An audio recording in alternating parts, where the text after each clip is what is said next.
Olá, bom dia, seja muito bem-vinda e muito bem-vindo. Hoje é sábado, 2 de agosto e começa agora o Plantão Times Brasil, licenciado exclusivo CNBC, com as principais notícias deste fim de semana. Agora, às 9h31, o presidente dos Estados Unidos, Donald Trump, descartou a demissão do chefe do Federal Reserve, Jerome Powell. Ele publicou em sua rede, a Truth Social, que, a exemplo da diretora Adriana Kugler, ele também deveria renunciar.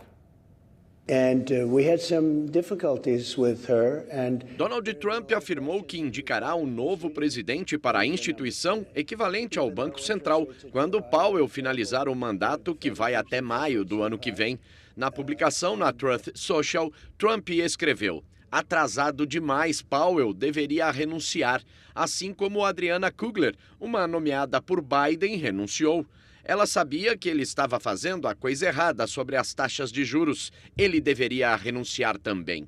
Na mesma linha, o presidente do Conselho da Agência Federal de Financiamento Habitacional dos Estados Unidos, William Put, afirmou que é o próximo a sair. E ainda falando sobre Donald Trump, ele anunciou que 2 submarinos nucleares já se aproximam da Rússia. A manobra acontece após comentários provocativos do ex-presidente russo Dmitry Medvedev. Na plataforma Truth Social, o chefe de Estado americano explicou que deu a ordem para que se posicione em regiões apropriadas, caso as falas insensatas e incendiárias sejam mais do que isso. Trump não disse se referia a submarinos com propulsão nuclear ou com armas nucleares. Também não especificou as localizações, que são mantidas em segredo pelas Forças Armadas dos Estados Unidos. O presidente americano ainda lembrou que as palavras eram muito importantes e muitas vezes podiam ter consequências imprevistas. O magnata ressaltou esperar que este não seja o caso, sem determinar a qual declaração reagia. Em uma mensagem recente na rede social X, o atual número 2 do Conselho de Segurança do Kremlin escreveu que cada novo ultimato do republicano para encerrar o conflito bélico na Ucrânia era uma ameaça e um passo rumo à guerra com os Estados Unidos. O presidente americano tem ameaçado impor sanções econômicas à Rússia se seu colega russo Vladimir Putin não encerrar as hostilidades na Ucrânia até o final da próxima semana. Petróleo cai forte após payroll e expectativa com OPEP+, mas fecha a semana em alta. Os contratos futuros do petróleo recuaram de forma expressiva ontem, diante de dados que mostraram forte desaquecimento do mercado de trabalho nos Estados Unidos. Os números negativos aumentaram a pressão para que o Federal Reserve inicie já em setembro uma redução nos juros. O payroll mostrou a criação de apenas 73 mil vagas no mês passado, bem abaixo da expectativa de 110 mil empregos.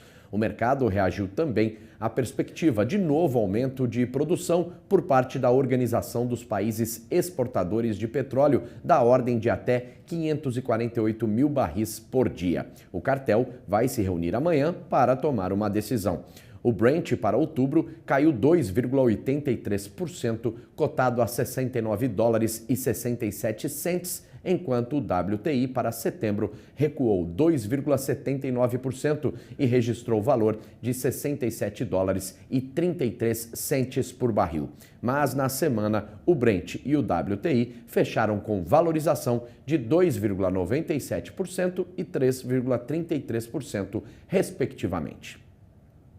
Vamos agora com um destaque do nosso site, o Times Brasil, licenciado exclusivo CNBC, que já está aqui na sua tela. Sempre estivemos abertos ao diálogo, afirma Lula sobre aceno de Donald Trump.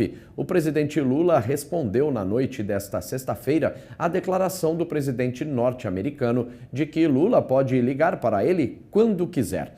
Em uma publicação em sua conta oficial no X, o antigo Twitter, o presidente escreveu: "Sempre estivemos abertos ao diálogo. Quem define os rumos do Brasil são os brasileiros e suas instituições", enfatizando que o governo trabalha para proteger a economia brasileira e encontrar respostas às tarifas de 50% impostas por Trump para os produtos brasileiros.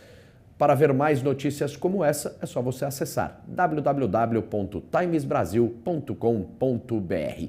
Agora, 9h36, a OpenAI, fabricante do ChatGPT, estabeleceu a meta de captar $40 bilhões em recursos até o fim deste ano. Com valor de mercado estimado em 300 bilhões de dólares, a empresa garantiu 8,3 bilhões de dólares em financiamento, superando com antecedência a meta prevista para 2025.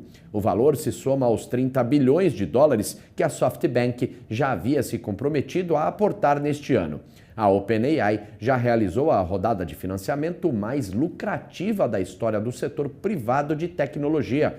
A Dragoneer Investment Group liderou os aportes com 2,8 bilhões de dólares. Outros grandes investidores, como Blackstone, TPG e T. Rowe Price, também participaram. A arrecadação anual da empresa chegou a 13 bilhões de dólares e pode ultrapassar os 20 bilhões até o fim do ano. E a Apple anunciou que pretende aumentar significativamente os gastos com inteligência artificial. Foi o que afirmou o CEO da empresa, a CNBC norte-americana. Mais do que nunca em IA, aumentando as despesas de capital? Bem, para perspectivas e níveis que realmente nunca vimos. É claro que ouvimos muitas empresas esta semana tentando atender a essa demanda crescente por IA e ficar à frente nessa corrida. Steve Kovac analisa isso no Tech Check.